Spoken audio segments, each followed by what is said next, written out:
The Origin of Tyranny by P. and Percy Neville Ure, Chapter V. Lydia, yes, ready money is Aladdin's lamp, by Ron.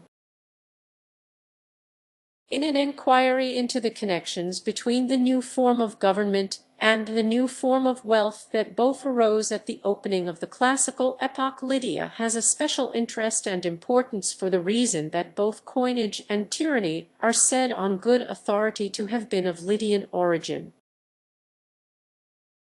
Considering how much Lydia was then in the background of the Greek world, this fact by itself is suggestive. It becomes important to determine the dates and connections, if any, of the first Lydian tyrant and the first Lydian coins. It should be said at once that no Lydian ruler has been credited with the invention of coinage, and that no very definite conclusions can be drawn from the available material. The evidence is, however, sufficiently suggestive to repay a careful examination. Both the date and the place of the final evolution of a metal coinage are the subject of much dispute. Among writers of a generation or more ago, the question of date was mainly a matter of speculation as to how long an interval was required between the earliest silver coins with a type in relief on both sides, which on grounds of style, epigraphy, and circumstances of find can be dated with fair accuracy to about the middle of the 6th century, and the primitive electrum pieces punched on one side and striated on the other, Fig. 19, that probably belong to the earliest issues of Lydia. Most of the leading numismatists allowed some 3 or 4 generations, and assigned the earliest coins to the earlier part of the 7th century. But more recently facts have come to light which point to the possibility of an earlier and perhaps a considerably earlier date. A round dump of silver weighing 3,654 grams was found by Sir Arthur Evans at Knossos in a stratum that cannot, he says, be dated later than the 12th century before Christ, and 2 similar dumps of gold weighing 4,723 and 4,678 grams, along with a third of elongated shape weighing 8,601 were found during the British Museum excavations at Enkomi in Cyprus,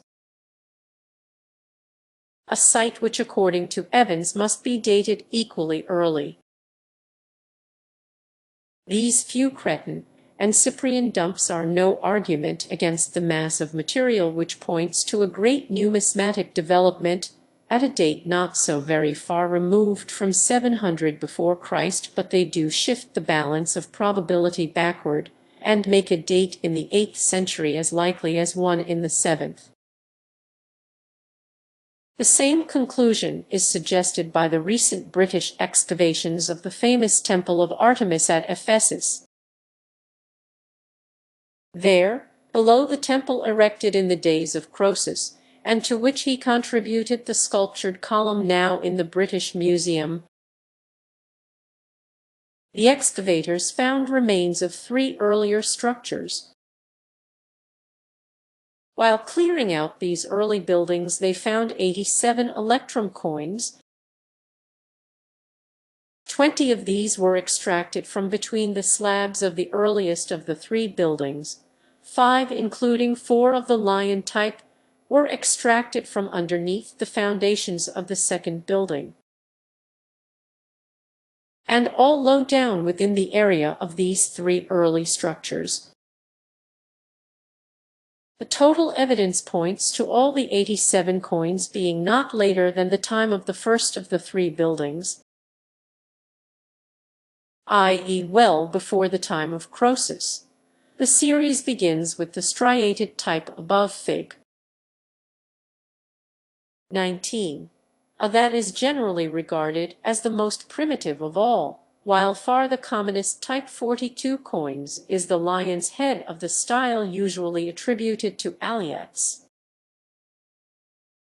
From the latest building to the earliest coin means a considerable period, and may well take us back into the 8th century.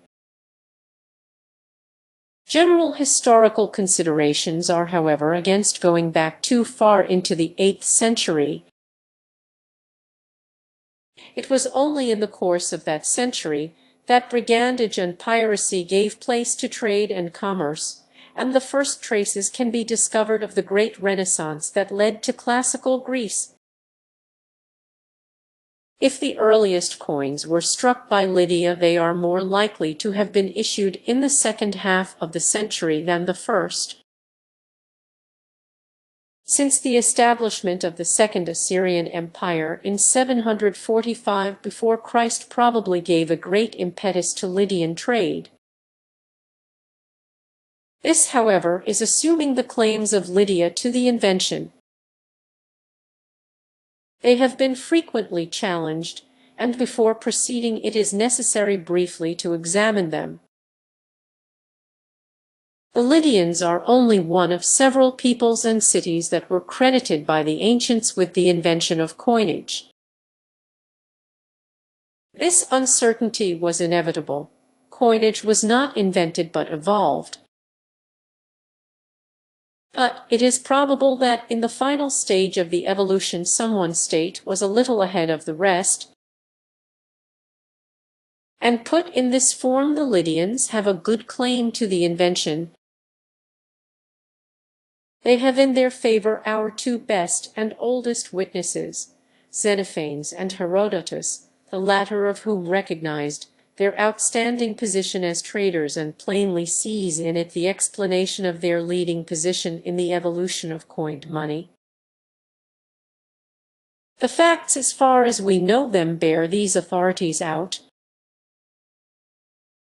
Lydia contains Mt. Tmolus and Mt. Sipylus and the river Pactolus, the main sources of the supply of the metal in which the most primitive coins were struck.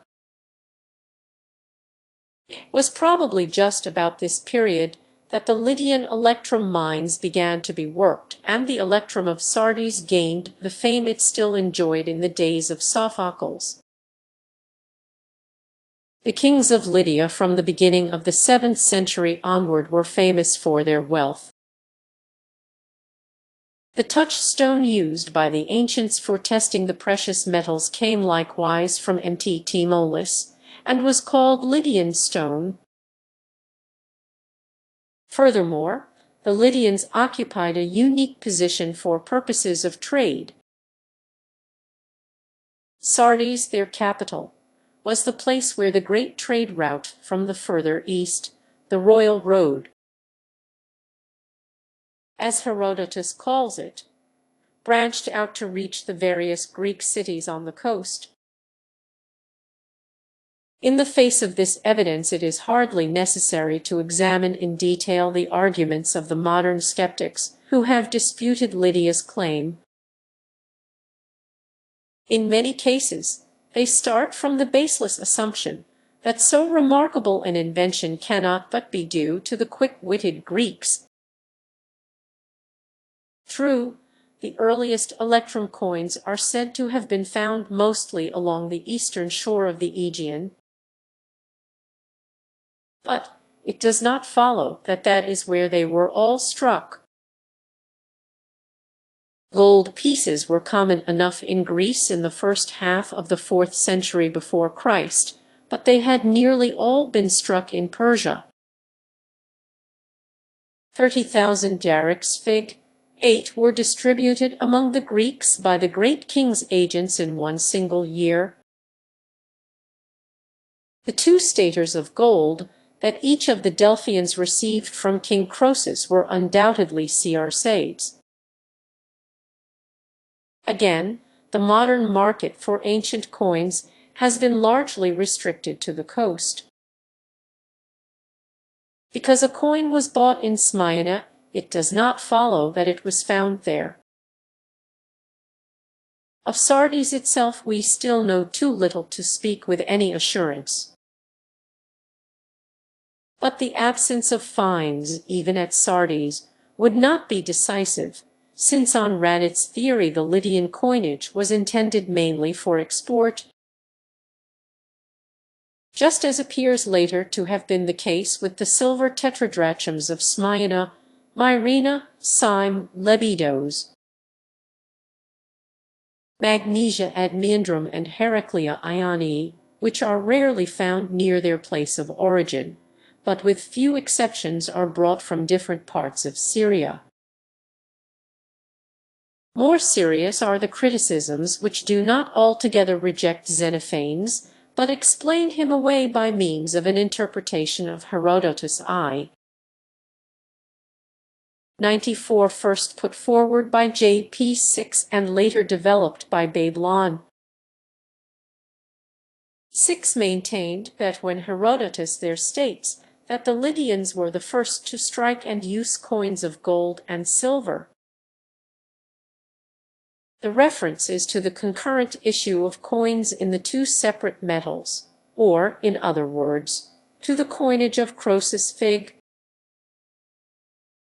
19.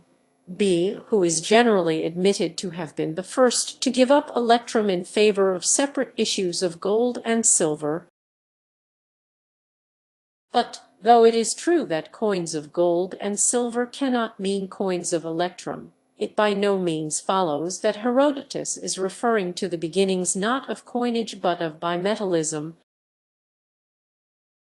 Babylon is right in insisting on the exact words used by Herodotus, but in his interpretation of them, he takes perhaps too little account of the type of fact usually recorded by the historian,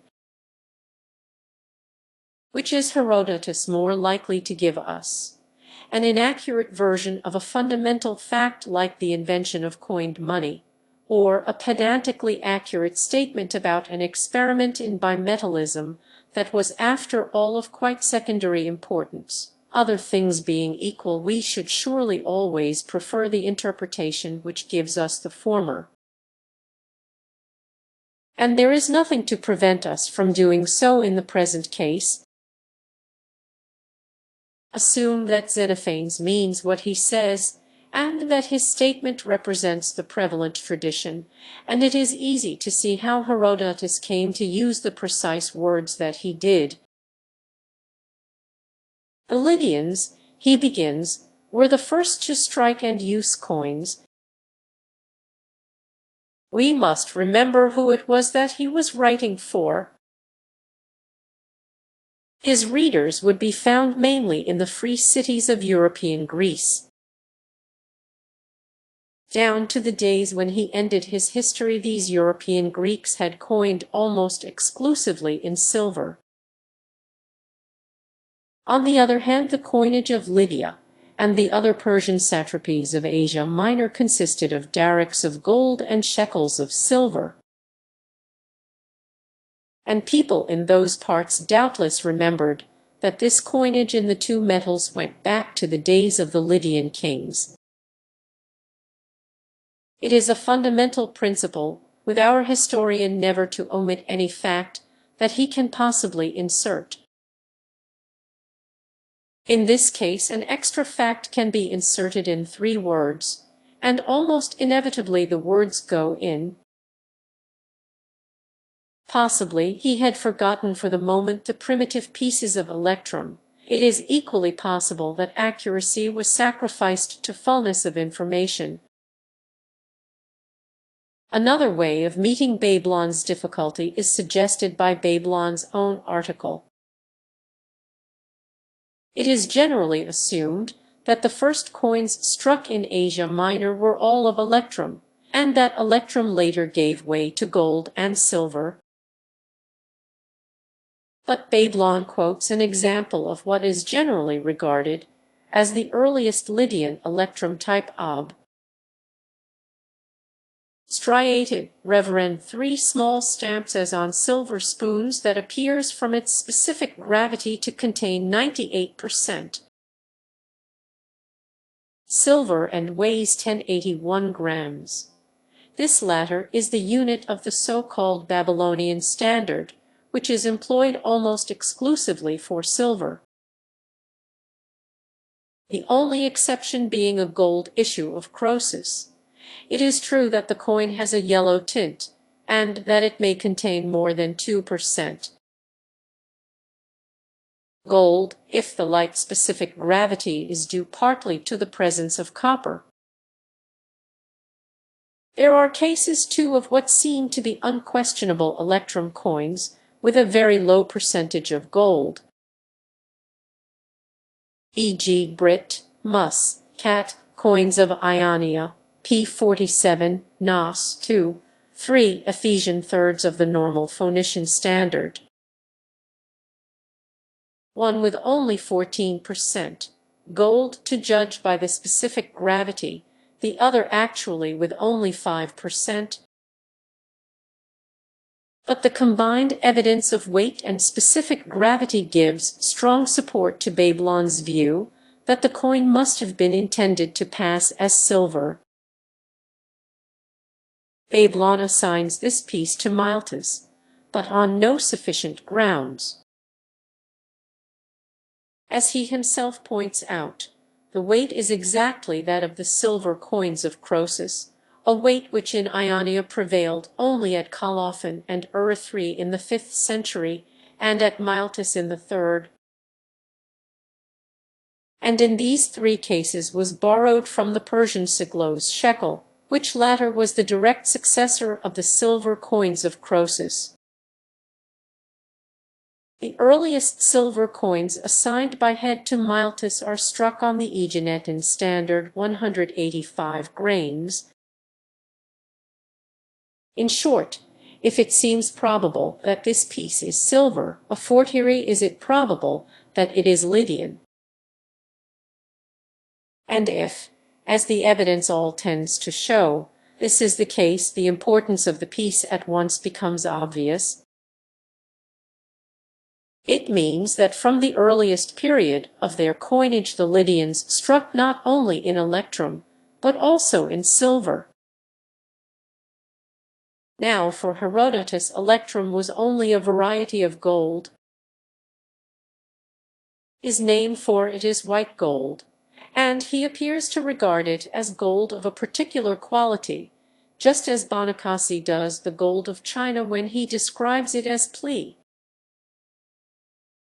Mu et ductal. When therefore Herodotus speaks of the Lydians as the first to coin in gold and silver, he may well mean white gold and silver and be referring, like Xenophanes, to the original invention of coined money. But even if Babylon is right, there is still no decisive reason why we should not ascribe to the Lydians the original invention as well as the first bimetallic development. Thus Xenophanes and Herodotus may be regarded as pointing to Lydia as the first country to strike coins. And after all they were in a fairly good position for ascertaining the facts. Certainty is perhaps hardly attainable, but that does not justify a completely skeptical attitude. It is the reverse of scientific to treat an epoch illuminated by many half-lights as though it was one of total darkness. The safest course in such a case is to operate with probabilities. The claim of Lydia to have been the original home of tyranny is based on similar evidence that needs to be similarly used. The earliest authority for it is Euphorion 3rd century before Christ, who says that the first ruler to be called tyrant was Jiges, who began to reign in the XVIth Olympiad 708,704 before Christ. The statement has been doubted as being perhaps only an inference from Homer and archaeologists drawn by later writers. Homer does not use the word. It first appears in Archaeologists, and apparently the tyrant that Archaeologists had in mind was his contemporary Jiges, I care not for golden Jiges. I long not for a great tyranny. But even if only an inference from this source, the statement may still be of some value. The word tyrant is not Greek and may be Lydian. A new title does not necessarily imply a new form of government. But if there is independent evidence for thinking that a new form of government arose just at this time, then that evidence will be corroborated by the appearance of a new title, and if that title has a particular local origin, it becomes of particular interest to examine the history of the rulers of the region where the change arose. As our evidence leaves it uncertain whether Jiges was the first ruler of his kind to arise in Lydia or merely the first to find a prominent place in Greek literature, and as further we find unusual steps for securing the throne attributed to Lydian rulers of about the middle of the 8th century, it will be well to begin at this earlier date. According to the story told by Nicolaus Damascenus, Damano, the wife of Cades, whose reign is ascribed to the middle of the 8th century. After her royal husband's death, won over by her wealth, a large number of Lydians expelled her brother-in-law Argos, and then married her lover Samos and proclaimed him king. When banished by Samos and Damano, Argos goes into business at Syme as a wagon builder, and is keeping a hotel there when called back to the throne of Sardes. He is brought back by a tavern keeper or retail trader named Thyasos, who as his reward asked and received that this inn or shop should be exempt from paying dues, and after a time became rich from his shopkeeping, and as a result established near it a market and a shrine of Hermes. The part played in this story by innkeepers may, at first sight, seem odd, but as pointed out by Radit in discussing the word, innkeeper was probably synonymous with merchant in the days of Argos 730 before Christ, when Lydia was already becoming a great highway of commerce between further Asia and the Aegean. The Lydian merchants of the period must have seen the advantage of providing food and shelter for the members of the caravans with whom they traded. Wagon building, which was one of the occupations of the banished Argos, is part of the same activity. Connected with the famous road that did as much to make the fortunes of ancient Lydia as railways will someday do to revive them in the future. If the narrative of Nicolaus is to be believed, then, as recognized some time ago by Gelser, the Lydian leaders of the period appear as great merchants and men of business. And more than that, it is as such that the rulers secure the throne, and a not unnatural inference is that it was the spread of this new type of merchant prince from Lydia westward over the Greek world that caused the spread at the same time of the Lydian title. There is nothing improbable in the assumption that Lydian history of this period was preserved in a fairly authentic form.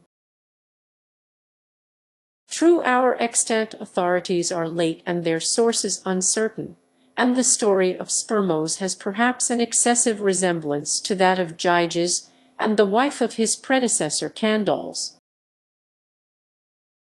In both cases, the usurper marries the wife of his predecessor and owes to her his throne. The close relations between Argos and the Greek Syme recall those between the house of Jiges and the tyrant house of Miletus at Ephesus, which latter is very plausibly explained by Radit as based on their common business interests. But these resemblances do not prove that the two narratives are not both true. The two queens may have responded in the same way to similar semi-matriarchal surroundings, and the two princes have found similar solutions for the same commercial problem. If the Damano Ardes story is not history, we have no Lydian history of that age. But even so, it is of value as reflecting conditions that prevailed at the beginning of the 7th century and possibly went back to the period to which the story is ascribed. Chronologically, we ought next to deal with Jiges himself.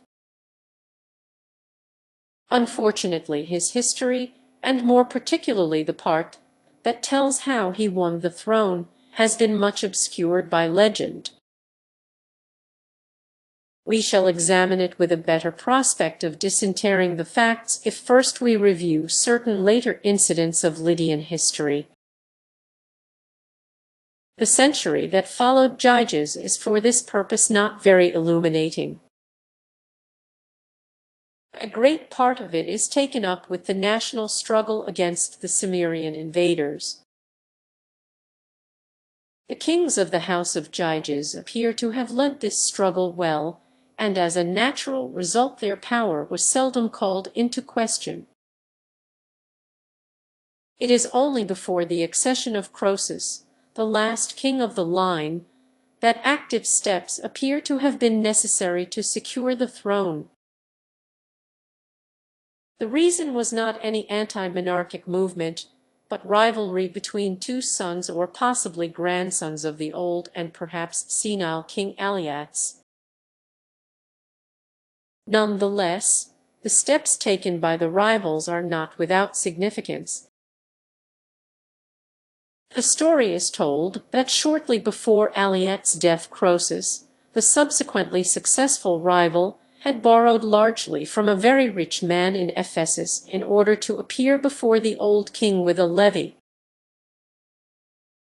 Before resorting to the rich Ephesian, Croesus had appealed to a certain Sadiates the merchant, the richest man in Lydia, who had refused to lend to him for the reason, as it subsequently turned out, that he was backing the other candidate for the throne. Croesus' half-brother, the half-Greek Pantalon, Croesus' poverty, we are informed, was due to spendthrift habits. But it is doubtful whether his lavishness at this period was simply youthful dissipation, and not rather part of a systematic policy. Only a few years later Pisistratus of Athens rooted his tyranny on revenues from mines. Reasons have been given above for thinking that he was already endeavoring to do so. May not Croesus have been pursuing a similar course, later in his career, when he wanted to win the special favor of Delphi? He sent to Pytho, ascertained the number of Delphians, and presented each one of them with 2 staters of gold. The staters of Croesus above Fig. 19 b were among the most famous coins of antiquity. Reference is made in the Murabile's auscultations to gold mines that he worked. His wealth was proverbial. Most of it he inherited from his predecessor, but the wise old Aliats knew that it was the root of his power, and clung to it till his death. For the rivals it is a question who can secure it first, and in the meanwhile carry on best without it. Both try to borrow on a princely scale, and to judge by the issue Croesus was the more successful. As a result of that proceeding he got the upper hand of his calumniators. He became king, and his government is described by Radit as une puissante monarchie ornante par la force de l'or. This is all conjecture, but it is borne out alike by Croesus' own behavior and by the advice to Cyrus that is put into his mouth after he has become the captive and the counsellor of the Persian king. The first thing that Croesus did after securing the throne was to put Sadeates to death and to confiscate his possessions. By itself, this might be taken simply as part of something corresponding to a normal process of attainder. But the Sadeates incident must be read in the light of the advice that Croesus is represented as having subsequently given to Cyrus,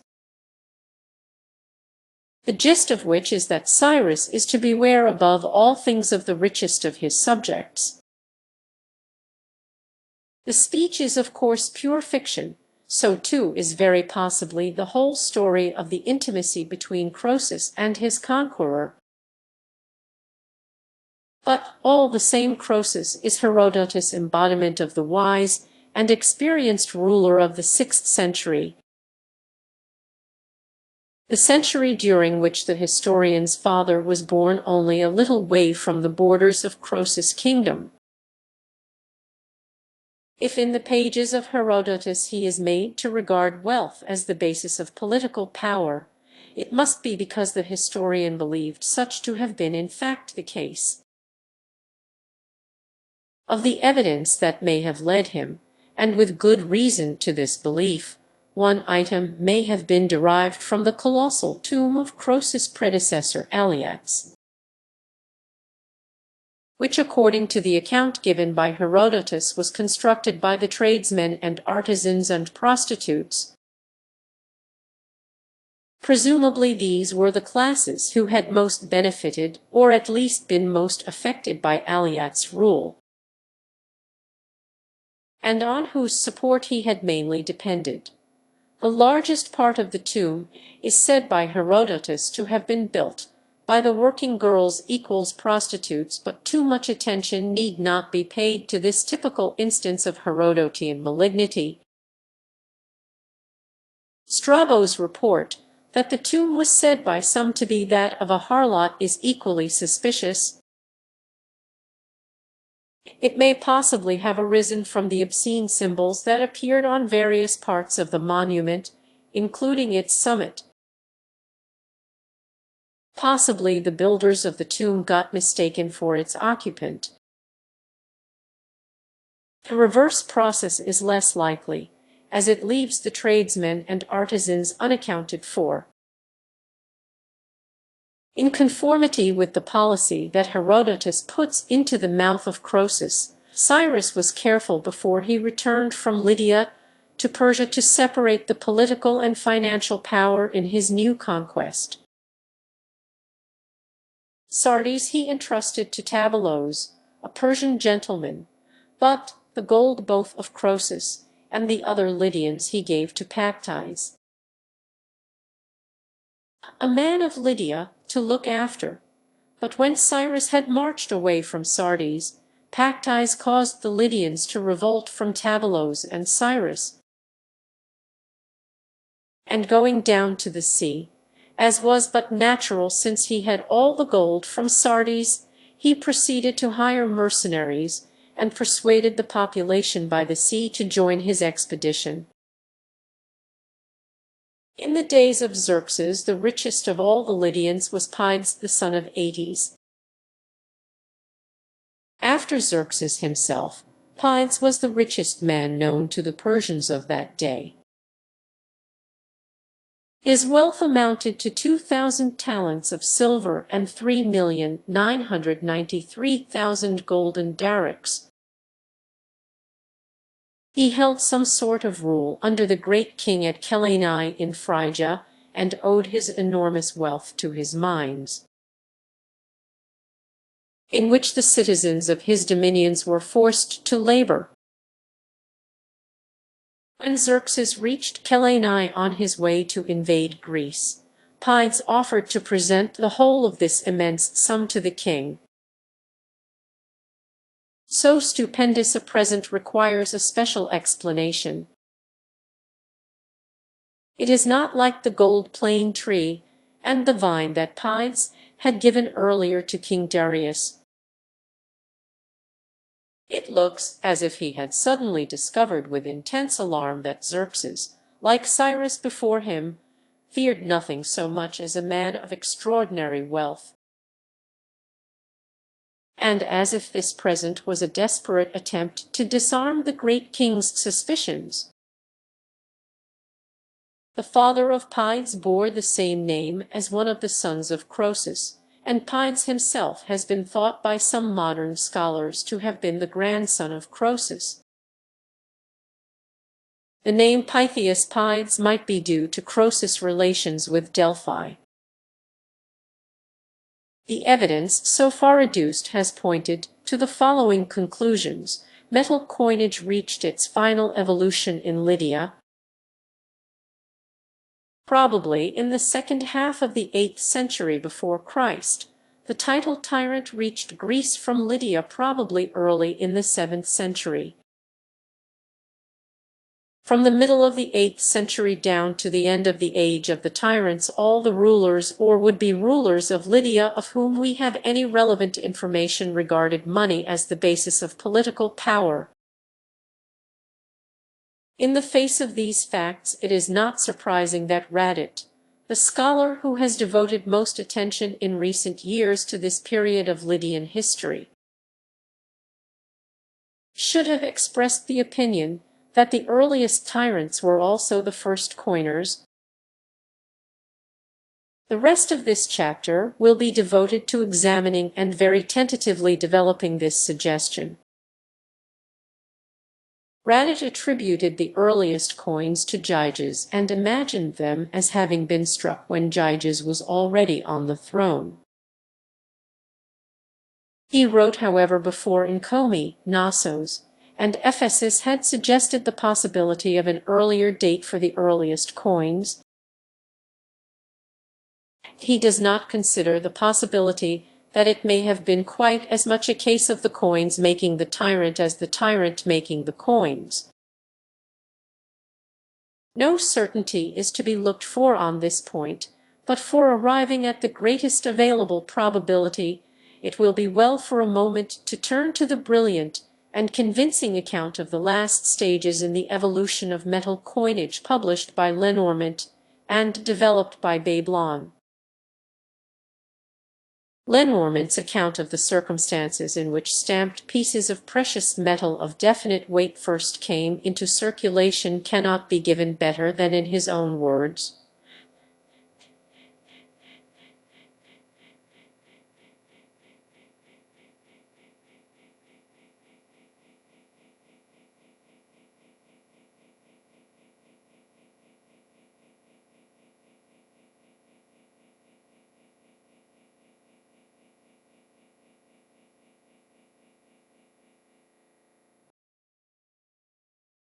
Pour la commodite du commerce, auquel ils servent d'instrument habituel d'échange, en dans ses lingots des poids exacts, de 10 taels en or de 100 taels en argent. Mais leur circulation et leur acceptation n'ont aucun caractère égal et obligatoire. L'autorité publique n'a point y intervenir et ni leur donne aucune garantie. Ces lingots n'y portent aucune empreinte si n'est en certains cas un poignonnement individuel, simple marque d'origine et de fabrique. Qui quelquefois inspire assez de confiance pour dispenser de la vérification du titre du imtal, lorsque c'est celle d'un négociant assez honorablement connu. La facilité avec laquelle on accepte le lingot tel ou tel point on tient donc entièrement au ciartit personnel de celui qui la marque. The passage just quoted describes not a theory of Lenormant's, but the actual practice of the Chinese Empire. A similar currency of ingots stamped by merchants or bankers has been used in many other parts of the world, e.g. Japan, Java, India, and Russia. reversions to the practice of private coinage have been frequent in America. For a long time the copper currency of England consisted mainly of tradesmen's tokens, used largely by manufacturers to pay the wages of their workpeople. The earliest coins of Asia Minor are regarded by the French savants as private issues of a similar kind to those just quoted, the small stamps of which several often appear on an early electrum coin E. G above Fig. 19. Aright are regarded by them as marks or countermarks of bankers or merchants. Fablon points out that these stamps cannot be identified as the types of towns or kings, that in one case no less than 6 of them are found on a single coin, and that they continue to be put on to the state coinage of Darius. The case for Lydia therefore rests largely on analogies, and analogies can never be quite conclusive. Some even of these must be used with caution, e.g. those from Russia and Merovingian France, where it is difficult to be sure that they do not represent a stage of decadence rather than development. But decadence is often another name for reversion to type, and some of the instances already quoted, e.g. those from China and India, are sufficiently remote to be safely trusted. The total effect of the evidence marshalled by Lenormant and Fablon is impressive, and certainly no other view offers so satisfactory an explanation of the distinguishing features of the earliest Greek coins. Their view has already won partial acceptance. There are of course gaps in the evidence, notably as to the circumstances of the nationalization of the coinage. But this is not very surprising if, as the stories of Damano and Argos suggest, it was in a succession of financial struggles for the throne that the control of the mint came gradually to be synonymous with the kingship. When the two were finally equated is a matter of conjecture. The chief part in the process may perhaps have been played by the tradesman King Argos, but on the whole it seems likely that it was Jiges who completed the evolution of metal coinage by making it the prerogative of the state after he had first used it to obtain the supreme power. His career falls early enough to make this possible, and the gold of Jiges attained proverbial fame. Herodotus indeed seems to discountenance the view that Jiges was ever a merchant or banker, since he describes him as serving as a guardsman under his predecessor Candalos. But Schubert is probably right in putting only a limited confidence in this part of our account of his career, which he shows to have been derived from Delphi. He even suggests that Jiges had bought up Delphi before, with a view to his accession, just as Croesus endeavored to purchase the favor of Apollo before his attempted conquest of Persia. If there is any truth in this plausible suggestion, then the guardsman part of the story may well have been a half-truth emphasized to hide Jiges' commercial antecedents. And Jiges may have secured the throne mainly through his wealth. It is true that Jiges as tyrant fought against the Sumerians who at this time were sweeping over Asia Minor, and that later in his reign he rebelled against Assyria. From time to time he invaded the Greek cities on the coast. He may even have taken military measures to secure the throne, if, as Radit argues, his accession meant the overthrow of a Meonian domination, and the substitution for it of a Lydian. All this, however, is no proof of particular militarism, The wars against the Sumerians were defensive. The revolt from Assyria was an indirect result of the Sumerian wars. If Jiges took the aggressive against the Greeks, his motive was probably commercial. He wanted to secure for the Lydian caravans a free and sure outlet for their goods. These Greek wars were seldom carried to extremes, as regards the fighting by which he is said to have seized the throne. Note that his troops, in part at least, were Carian mercenaries. Immediately after establishing himself by these violent means, Jiges sent for his various friends and enemies. Those whom he thought would oppose him he did away with, but to the rest he gave presents and made them mercenaries. A confirmation of this same view as to the origin of Jiges' power is possibly to be found in the story of Jiges and his ring. In this famous story, as told by Plato, Jiges was a shepherd who discovered in the earth a magic gold ring, which gave him the power of invisibility and enabled him to enter the palace, slay the king, and procure his own accession. As happens so often when a story of the order of the Arabian Nights is applied to a historical personage, the immediate problem is to discover not the origin of the story, but the points about the historical character that caused the story in question to get attached to him.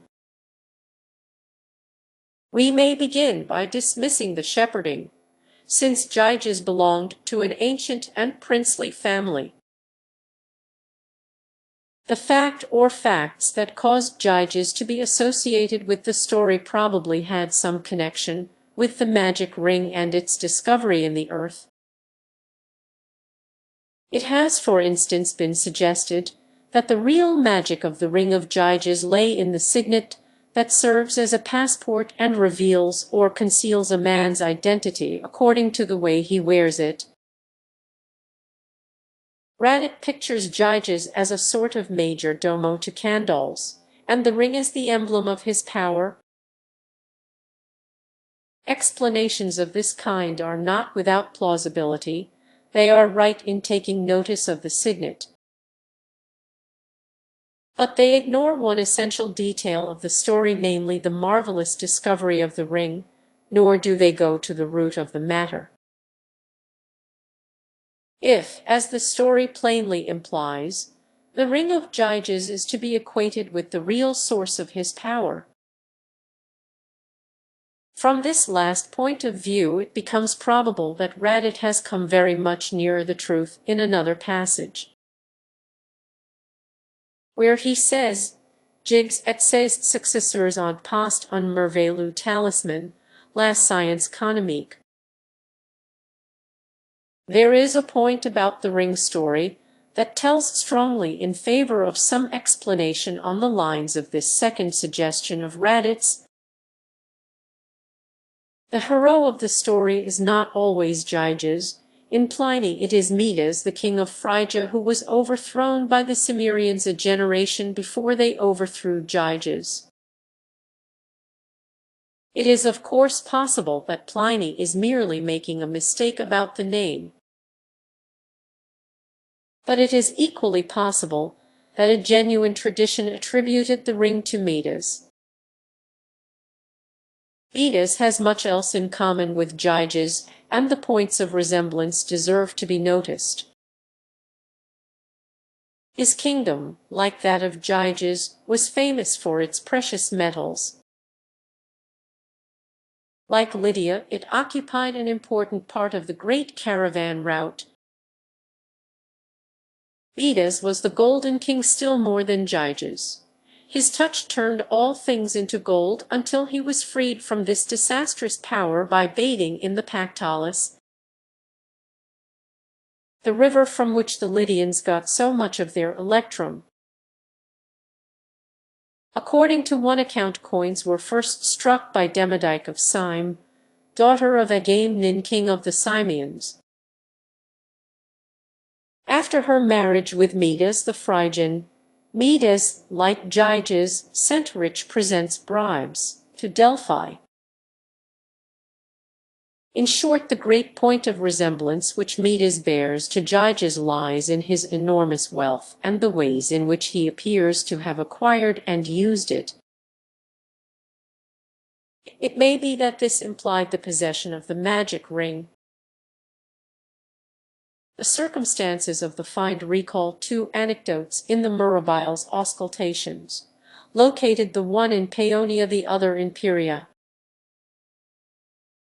in which, as in the Jiges story, we have the rains, the chasms, the find of gold, and the taking of it to the palace. In at least one of the two cases, the find is treasure trove, like the ring of Jiges. But the point to be noticed is that both Paeonia and Pieria are in the famous mining district that played so great a part in the history of Athens and Macedonia. Considering the fame of the mines of Lydia, it is natural to ask whether they did not play their part in the evolution of the story of the ring. Stories of men buried in the mines of Lydia did actually exist.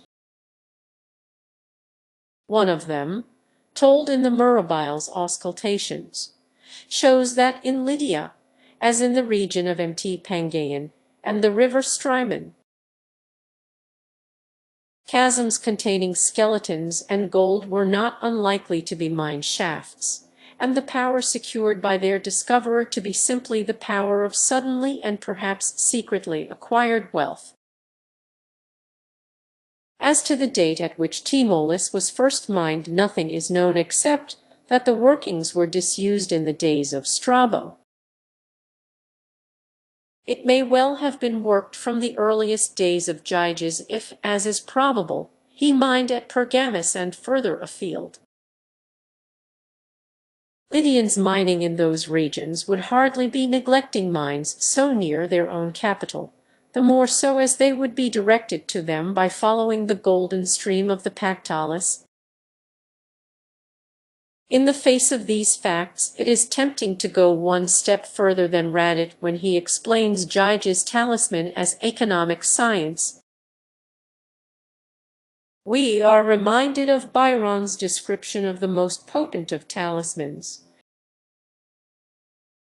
Yes, ready money is Aladdin's lamp. Jiges, it is true, discovered a ring, not a lamp, but the particular form of his talisman only adds point to the Byronic interpretation. Till somewhere about the time of the story, rings were probably ready money in the literal sense of the phrase. In many parts of the world before the introduction of a regular stamped coinage, trade had been conducted largely by means of rings of specific weight.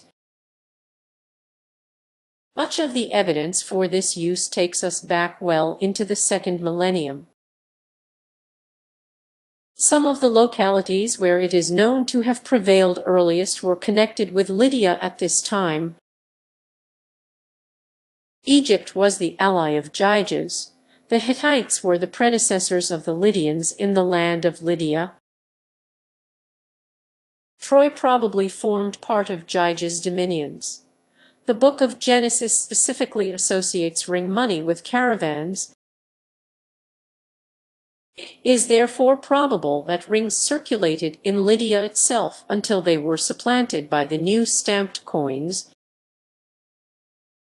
which may have owed their shape to its convenience for stamping. In Argos, according to a tradition which is defended in the next chapter, the stamped coinage was preceded by a currency of metal spits below. Fig. 21. If the tradition is to be trusted, these spits remained permanently associated with the name of the tyrant who displaced them by coined money.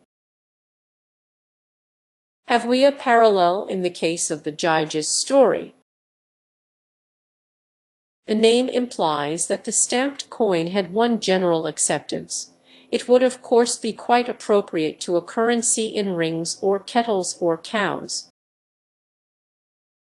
But there is no evidence of its use previous to the introduction of a stamped metal coinage, and it was probably the general acceptance of this latter that gave rise to the word. To call the earliest Lydian coins rings would be precisely like calling the earliest coins of Athens spits or bundles of spits, or the earliest coins of Rome bars asses. If obol and drachma and as survived while did not, the fact is sufficiently accounted for by the histories of Athens, Rome, and Lydia. The explanation just offered of the ring of Jiges omits one detail that is essential to the story as told by Plato. Plato's ring is a signet ring, and it is the seal that does the magic. Babylon holds that the seal makers of the period were probably also the coin strikers. But if we are to follow one of our own leading numismatists, G. MacDonald, the connection between seal and coin was closer than this. Originally, according to him, coins were simply pieces of sealed metal. The minting of money in its most primitive form was simply the placing of a seal on lumps of electrum that had previously been weighed and adjusted to a fixed standard. The excessive rarity of coins that have only a striated surface on the obverse proves that this primitive stage was of short duration. Greek seals were normally attached to rings. The definition of a coin as a piece of sealed metal was started by Bergen, who used it as an argument for the religious character of coin types, and described the seal as the impress of the symbol of the tutelar divinity of the city. MacDonald very rightly rejects the theory, so widely current before the appearance of rgos metallic currency, that all coin types had a religious origin, but he himself proceeds to hang on to the seal theory views of his own that are equally untenable, at least in the sweeping form in which he states them. He assumes that the seal must be always that of a state or king or magistrate, and that the device is usually heraldic. The latter point does not concern us here. The former does, since it is incompatible with the views of Babylon and Lenormant, that the earliest coins were not state issues. But the seal theory does not depend on the nature either of the seals or of the sealers. There is no reason why we should not accept Babylon and Lenormant on the private character of the earliest coins simultaneously with Bergen and MacDonald on the character of the first coin types as being simply seals. Indeed, some of the evidence collected by MacDonald positively suggests that we should. In the 5th and 4th centuries before Christ at Athens, public property was stamped with the public seal. The same practice was followed in the 5th century at Samos, and perhaps at Syracuse. This use of public seals to stamp public property suggests corresponding private seals similarly used. At this point the literary evidence fails us, but archaeological documents come to our aid. Metal was not the only material that the ancients stamped in this way. Wine jars, bricks, and tiles were similarly stamped. Thousands of these stamps have come down to us, and many of them bear city symbols and a magistrate's name. But they often bear also the name of the maker, and the Danish scholar Nielsen, who has made a thorough study of them, is inclined to regard them as essentially the seals of private manufacturers. The magistrate's name may merely indicate the date. The state symbol may mean that the state was the consignee, or that the manufacturer enjoyed some sort of state protection or was subjected to state taxation and control. If then such was the history of the stamp as applied to bricks and wine jars, we have a further reason for thinking that stamps as applied to the precious metals may have originally been put on them by private owners. May we not here have the true explanation of the marvelous seal of Jiges' ring? May not the owner of this ring have been the first person to use his signet for stamping coins of metal? And may not this fact be the origin of the stories about its marvelous powers? Whether this person was Jiges is another question. His claim to the ring is not beyond dispute. We have seen already that it is sometimes attributed to Miletus. Even in the story as told by Plato the MSS, make the hero the ancestor of Jiges, not Jiges himself, and the fact that in other writers and elsewhere in the Republic the ring is called the Ring of Jiges is not in itself decisive. Both the ring and its magic powers may have passed from hand to hand. But if the evidence and opinions that have been adduced in this chapter have any value, our interpretation of the ring story does not depend on establishing Jiges as the original owner. Let us now revert for a moment to the illuminating theory of Babylon, that the striking of coins was at first a private undertaking of merchants or miners or bankers, and that the final step in the evolution of a gold and silver coinage was reached only when this business of stamping and issuing the pieces was taken over by the state. We are entirely without record of the actual transference that the theory implies. Babylon assumes that the government created the monopoly. This chapter suggests a modification of Babylon's view in one important point, namely that it was not the government that made the monopoly, but the monopoly that made the government. As in the case of Babylon's own main thesis, we are forced to trust largely to analogies. But the analogies are striking, and they strike in two directions. We have first the commercial or financial antecedents of the rulers of this period both in Lydia and in various Greek states, and secondly we have the history of later Lydian rulers and aspirants to the throne, notably Croesus and Sadeates, Cyrus and Pactyes, Xerxes and Pines. The moral of their stories is that no ruler could feel safe at Sardes until he had secured some sort of financial supremacy. When we further consider that Jiges was famous for his gold, and that his gold and his tyranny are spoken of by archaeologists,